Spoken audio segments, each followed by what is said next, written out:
presented by Ankita Film.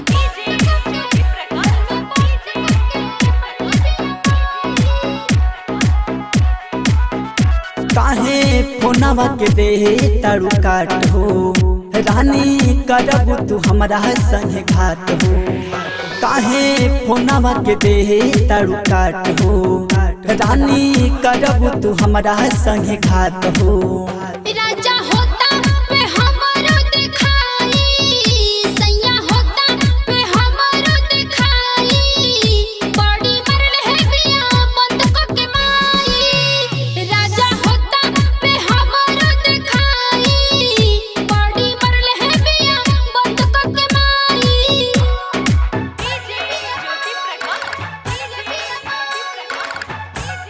Recording and mixing बाई टिंकू सहानी।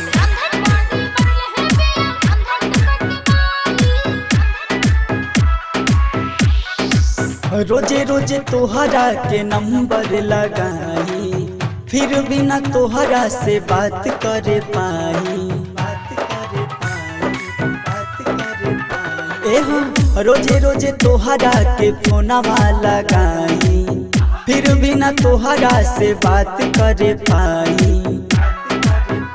राजा कैसे के तोहसे मिले आई, सैया कैसे के तोहसे मिले आई, त घर में बंद क के मरले बिया माई। राजा कैसे के तोहसे मिले आई, त घर में बंद क के मरले बिया माई।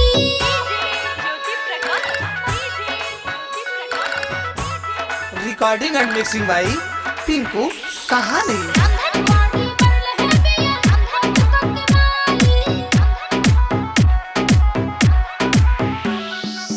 काहे जितेंद्र के गहिलू भुलाई पिंकू के संगे तू कहिलू सगाई।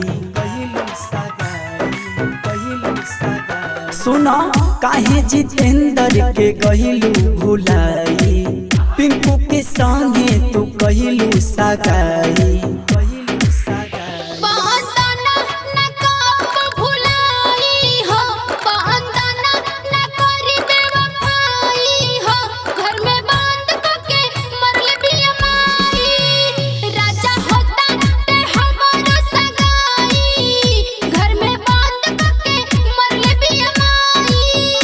काहे फोनवा के दे तारू काट हो रानी करब तू हमरा संगे घाट हो।